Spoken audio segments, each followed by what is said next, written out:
अध्यक्ष महोदय, माझ्या कल्याण ग्रामीण मतदारसंघामध्ये डोंबिवलीमध्ये एमआयडीसीचा प्रचंड मोठा विभाग येत असून पेज नंबर 1 व पेज नंबर 2 असे विभाग या एमआयडीसी परिसरात येत आहेत। या दोन्ही विभागामध्ये अनेक रासायनिक कंपन्या, अनेक इंजिनिअरिंग कंपन्या, अनेक वस्त्रोद्योग आणि रहिवासी विभागामध्ये पसरलेला आहे। अध्यक्ष महोदय, एमआयडीसी परिसर निर्माण झाल्यापासून येथील अनेक गरीब कामगार येथील कंपन्यांमध्ये काम करीत असताना आणि तेथेच आपले या निवासी विभागामध्ये काही कामगारांनी अधिकाऱ्यांनी घरे घेऊन वर्षानुवर्षे त्या परिसरात राहत आहेत। अध्यक्ष महोदय, माझी आपल्या माध्यमातून शासनाला विनंती आहे की येथे अनेक वर्षे इमारती बांधून झाल्याने त्या धोकादायक अवस्थेत निर्माण झालेल्या आहेत। त्यामुळे तेथील रहिवाशांनी धोकादायक इमारतीचा पुनर्विकास होण्यासाठी एमआयडीसी कडे अनेक वेळा प्रस्ताव सादर केला, पण काही एमआयडीसीच्या जाचक अटी शर्तीमुळे त्या पुनर्वसनाच्या इमारतीची मंजुरी मिळू न शकल्यामुळे त्या इमारती अति धोकादायक झालेल्या आहेत आणि त्यामुळे त्या इमारती कधी कोसळण्याच्या अवस्थेत निर्माण झालेल्या आहेत। त्यामुळे सदरील इमारती कोसळून जीवितहानी होण्याची शक्यता निर्माण झालेली आहे। त्यामुळे नागरिकांना भीतीचे वातावरण निर्माण झाले आहे। अध्यक्ष महोदय, येथील निवासी विभागात राहणाऱ्या नागरिकांनी शासनाला, तेथील प्रशासनाला व मला अनेक तक्रारी देण्याचे काम नागरिकांनी केलं आणि हा विषय तातडीने सुटला पाहिजे, जेणेकरून कुठलीही इमारत ही पडून दुर्घटना होऊ नये। अध्यक्ष महोदय, माझी या एमआयडीसीच्या क्षेत्रातील निवासी विभागातील धोकादायक इमारतीचा पुनर्विकास होण्यासाठी जाचक अटी व शर्तीमध्ये फेरबदल होण्यासाठी मी गेल्या वर्षी नागपूर अधिवेशनामध्ये लक्षवेधी सूचनेद्वारे हा विषय सभागृहात उपस्थित केला होता आणि या विषयाच्या संदर्भात या खात्याचे मंत्री महोदयांनी उत्तर देताना तातडीने या विषयाच्या संदर्भात एक बैठक लावून हा विषय तातडीने सोडविला जाईल असे मला सभागृहात आश्वासन देण्यात आले होते। अध्यक्ष महोदय, पण या विषयासंदर्भात अनेक महिने होऊन सुद्धा कुठल्या प्रकारची बैठक व चर्चा होऊन तोडगा निघाला नाही। अतिशय मला एक खंत वाटते।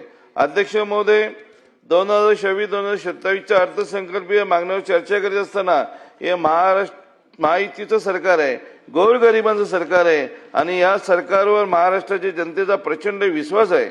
माझी शासनाला विनंती आहे की एमआयडीसीतल्या धोकादायक झालेल्या त्या इमारती व घरे एमआयडीसीतल्या असलेल्या अटी शर्ती याच्यात बदल करून येथील नागरिकांना पुनर्वसनासाठी मंजुरी देण्यात यावी अशी मी शासनाला विनंती करतो आपल्या माध्यमातून। अध्यक्ष महोदय, या उद्योग विभागावर बोलत असताना माझ्या एमआयडीसी क्षेत्रामध्ये अनेक रासायनिक कंपन्या आहेत आणि या कंपन्या रात्री बेरात्री अनेक वेळा विषारी धूर, घातक वायू सोडण्याचे काम या रात्री कंपन्या करत असतात।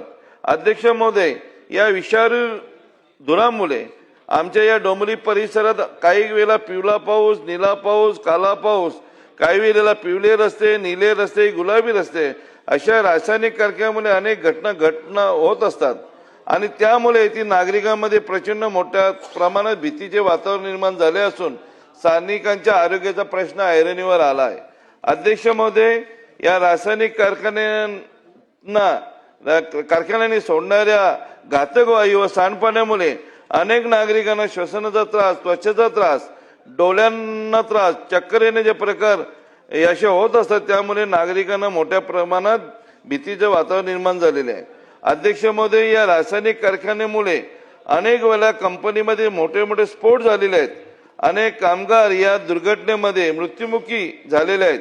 या स्फोटामुळे आजूबाजूच्या इमारतींना व चालींना अनेक इमारती तडा जाण्याचे व प्रचंड नुकसान होण्याचे काम झालेले आहे आणि डोंबिवली मतदारसंघात पण झालेले आहे। अध्यक्ष महोदय, या रासायनिक कारखान्यामध्ये स्फोट होऊन सुद्धा कामगार जखमी होऊन सुद्धा होऊन सुद्धा अजूनपर्यंत शासनाने कुठल्याही प्रकारचं त्यांना मोबदला दिलेला नाही आणि त्यामुळे अनेक आंदोलनं झाली, उपोषणं झाली। माझी शासनाला विनंती आहे, आज डोंबिवलीमध्ये या रासायनिक कारखान्यामुळे कधीतरी भोपाळ अशी दुर्घटना होऊ शकते। माझी शासनाला विनंती आहे की रासायनिक कारखाने तातडीने स्थलांतरित करावे अशी मी शासनाला विनंती करतोय। मी अध्यक्ष महोदय ऊर्जा विभागावर बोलताना माझ्या इथे मुंब्रा शील देसाई या एरियात टोरंटो कंपनीला ऊर्जा खात्याच्या माध्यमातून ठेका दिलेला आहे।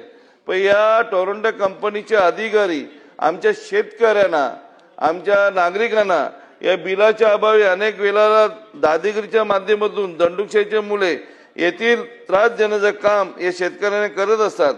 मी गेल्याही अधिवेशनामध्ये हिवाळी अधिवेशनामध्ये हा विषय मांडला होता, तेव्हाही मंत्री महोदयांनी त्याच्यावर की आमची याच्यावर कारवाई करू, पण कुठल्याही प्रकारची अजूनपर्यंत कारवाई झालेली नाही। माझी विनंती अध्यक्षामध्ये आपल्या माध्यमातून या टोरंटो कंपनीचा ठेका रद्द करून हे अधिकारी जे जे शेतकऱ्यांना दादागिरी करतात त्यांच्यावर कारवाई करावी। मला आपण बोलण्याची संधी दिली त्याबद्दल मी तुमचा मनापासून अभिनंदन करतो, आभार मानतो। जय हिंद, जय महाराष्ट्र।